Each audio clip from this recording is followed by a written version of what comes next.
What's going on, folks? Zeek here with another banger of a video. I missed you guys. I had to take a week off, tap into dad mode. Like, it's spring break, so had to spend some quality time with the family. But we are back, and we are back with the vengeance. Every single day this week, we're going to be going over a brand new Wardriving device.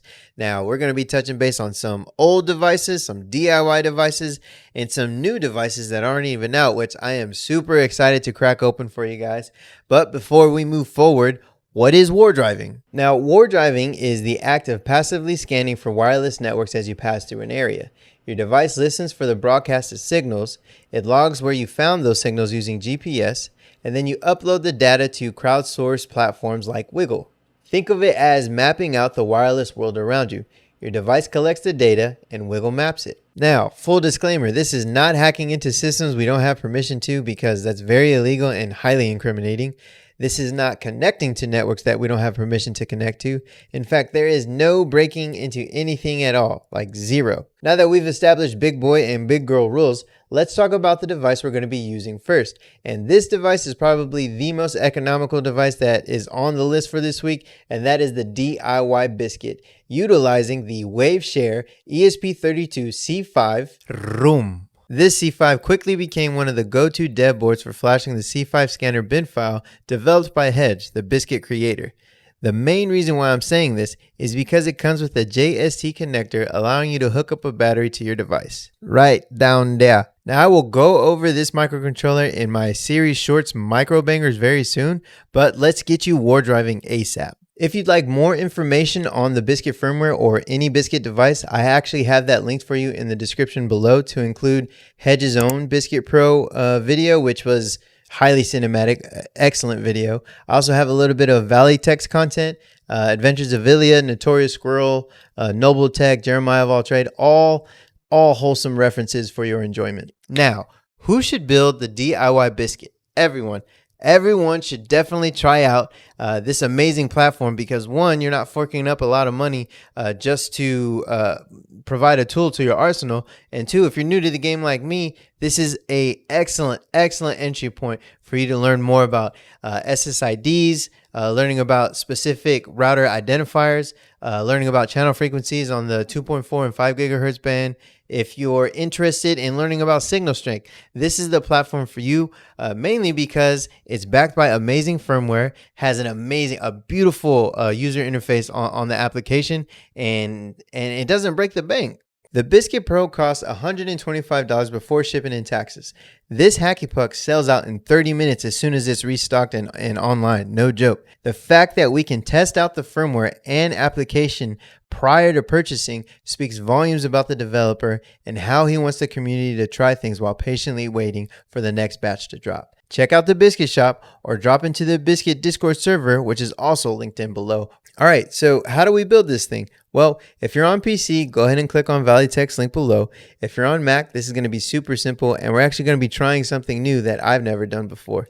Now, by no means do I have any scripting experience yet, but I did run across Astral's UV Python package and project manager tool. Now, this thing is very cool because UV is a single tool that replaces pip tools, pipx, without installing Homebrew and without installing ESP tool on your machine permanently.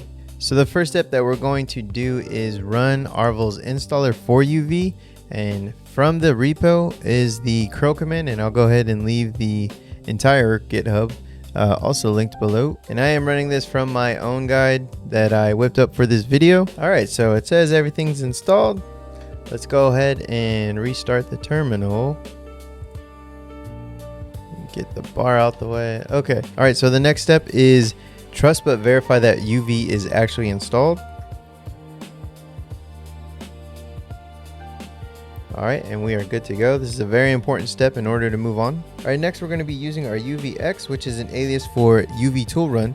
And this is going to run our ESP tool in an isolated environment and not on our entire system.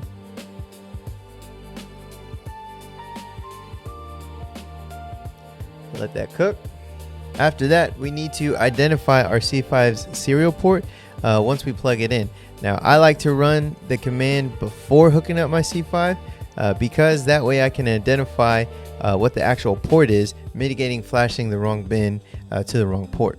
The next thing that you want to do is download the C5 scanner firmware from the Biscuit Discord server, and that is going to be under firmware alerts. So once we have the bin downloaded, mine residing in my downloads folder, which is very important because you want to point the ESP tool to your correct path, we can then proceed to flashing the firmware onto our C5. All right, and off she goes. Super simple. After this, we can just test it out, plug up a battery and start Wardriving.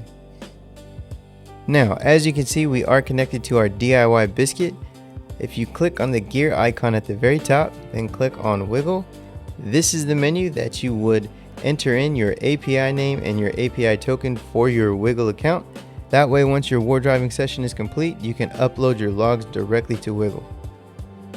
And then if we go to the main menu, you can also see your rankings in the dashboard. All right, so it is 5:30 here, and with a quick trip up and down the block, a little bit over 14 minutes, we were able to collect 3,268 networks. Now, I'm not sure how many of those were new networks, but just wanted to showcase how easy it was to get going on the DIY Biscuit. Now from the app, I'm going to show you guys how to upload your logs straight to Wiggle. From the app, you're going to select Wardrive, then the history, then the cloud upload button. And once you hit that, you just hit upload to Wiggle.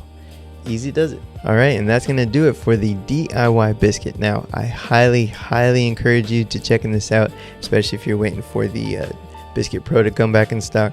Like I said, we're going to be touching base on a brand new Wardriver every single day this week, so stay tuned for that. And with that said, my name's Zeke. I'll see you guys on the next one. Peace.